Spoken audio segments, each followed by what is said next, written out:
beautiful Franschhoek Valley area on the launch of the Hyundai i30N. Now this is something incredibly special. The first N version launched in South Africa, and you can just see the slight difference, the daytime running lights, the front, the air gills over there, the slightly different falling grille as Hyundai call it, and of course most important, that N badge over there.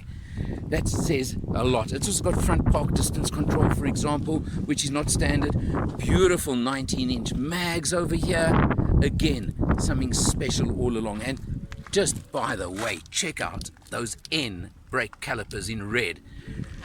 Track and road, I can tell you, absolute fact that those brakes work, and they are very special, very potent.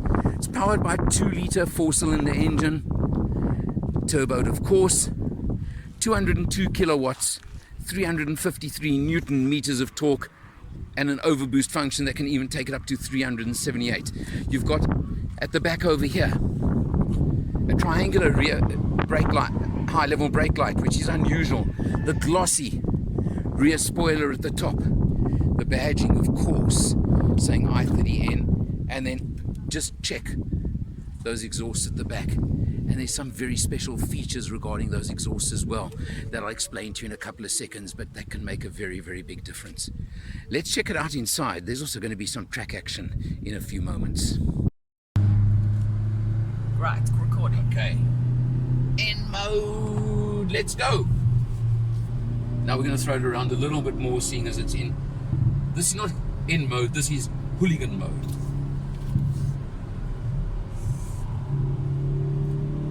You can hear the difference in the sound even there. Yep, the auto blip. Yeah. Okay, now, let's go.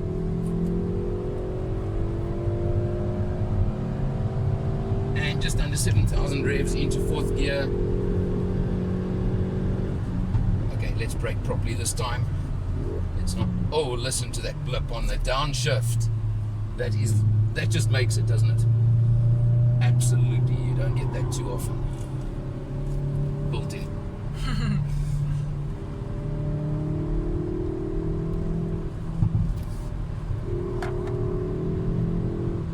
Pops and the bangs, as they call it. Yes. Some people will buy this car just for that. Oh, for sure. Couple more pops and bangs there as that from the back. Let's just push it through this little stretch quickly. Now we're getting to the tight twisty section, so we won't take it too hard through here this time, seeing as we kind of nearly blew it the last time.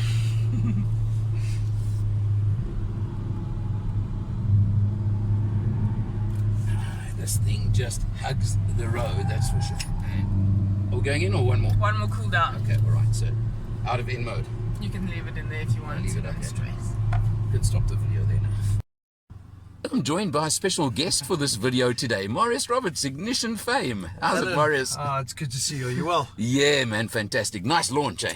Can I tell you, this car has been a long time coming, but my goodness me, am I happy that it has come, because it is unbelievable. Yeah, look, let's just point out a few of the very special features, and I'm showing, of course, buttons on the steering wheel. Just explain that one on that side over there. Look, many people might not know, but the former head of BMW, Albert Beerman, heads up the N program for Correct, Hyundai. yeah. So there's a lot of these things you'll recognize from BMW days, like these fast buttons. So on the left, the drive mode is your pre-setting. So if I push that, it'll take me to normal, which is there, right? Sport, or eco. So those are preset mapping. So that's predetermined. But show that special one on the right. But if I go and push the track button is essentially takes me into my custom mode. So I'll take you through into the screen now. So if I go into N mode, this then allows me to customize. I mean, they're talking 1,944 variables. It's ridiculous. Combinations or something, yeah. Yeah, but forget about it, because you're not going to ever go through all of them. But what's critical, if you want to go, what I like is that I can choose, I want a sporty engine note, which most people are going to want.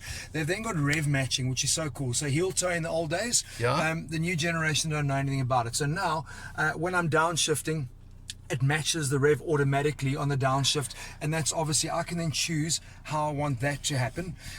They've got a limited slip diff, which is what makes this car so special pulling out of corners, and why the nose is so good on the turning on the track as well. It's unbelievable. Now I can put that into normal or sport, so any of these things can be optimized. Let's leave it in sport.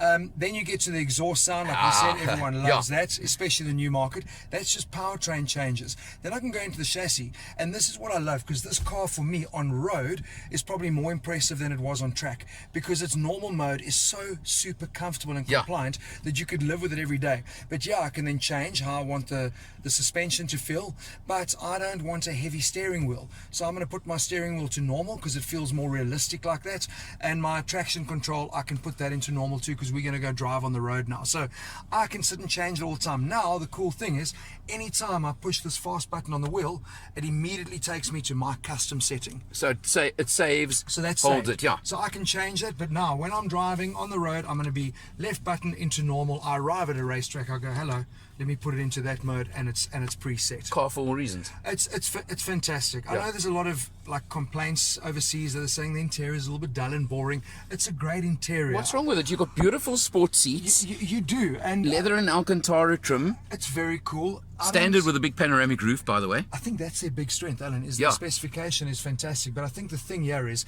I think Golf's probably a little bit more plush from an interior perspective. I don't mind the layout, but it's quite muted. There's no big flashing sporty stuff on the dash. There's no bright colors on the stitching. Even going with blue here is quite, I know it's their feature color, but it's quite subtle. It's a very toned down blue. It's certainly not this bright shout at me stuff. Not in your face. But this car as an overall package is really, really good. I mean, 202 kilowatts. It's plenty. I mean, they're only bringing out the performance spec here because they've got a couple of other options overseas. But I think the hard thing for them is exchange rates in this country. They would have loved to have brought this car, I think, closer to Megane R, and then you would really have rattled the cage here. But I think with Golf GTI 8 only coming towards the end of this year, it's a great time for them to launch a car like this, because this isn't just a first attempt at it. I mean, this is 8 years in the making. They've gone and won the World Rally Championship. These guys know what they're doing, and they've really spent a lot of time getting this car right, and they've nailed it. We haven't mentioned manual 6-speed. Probably one of the best. Easy to use, probably one of the best gearboxes I've played with in a while. But remember, I'm like you. We're old school, so we love it. I think this could be a challenge for them from a sales perspective. I look at Golf; they only do DSG.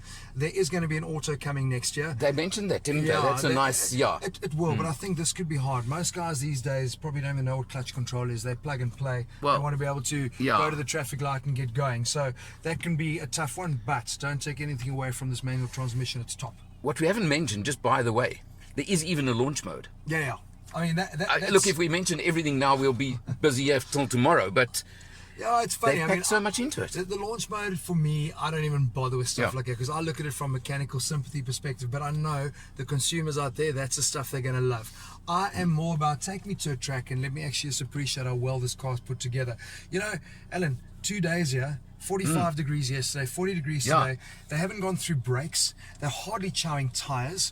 No mechanical issues, no limp mode, no nothing. This has been probably the most impressive setup for me. Unbelievable.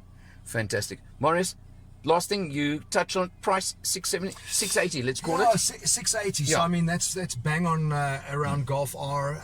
It doesn't compete performance-wise with a Honda Civic Type R, but that's way more in your face.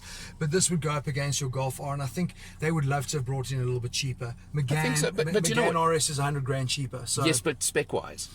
But on the Golf in particular, and I'm not... on the Golf, it's price competitive once you spec the way you look at the spec they've added to this one. So I think, to be fair, but you know what? They said it at the launch as well. They're not expecting to sell massive numbers. This, I know I have always said, and when I've done shows with you, I always go for the left field. I'm with you. Quite honestly, hey, Golf GTI, brilliant car. To me, I would go for the one that sells 15 a month, not 150 a month. I don't want to be bar black sheep. I really don't. But I think the thing for me on this is that it's a better daily driver than the GTI. And that, I mean, I know it's manual, but just the way the chassis is set up and the dampening on it, it's electronic dampers. So it really is a car you can live with every single day, and then it's ferocious on the track. Most guys will never be able to exploit the capabilities of this car. I mean, I tried to on the track a little bit, and I know I came nowhere near. It's really, proper. but it's smooth on the track as well, which was amazing. Morris, thanks so much. Hey, good to talk cars any day, all day, every day. I think we may need you as a regular guest on Motor Matters, okay? No problem. Motors matter. Thanks, man. For Motor Matters, I'm Alan R. Hey, and I'll see you next time.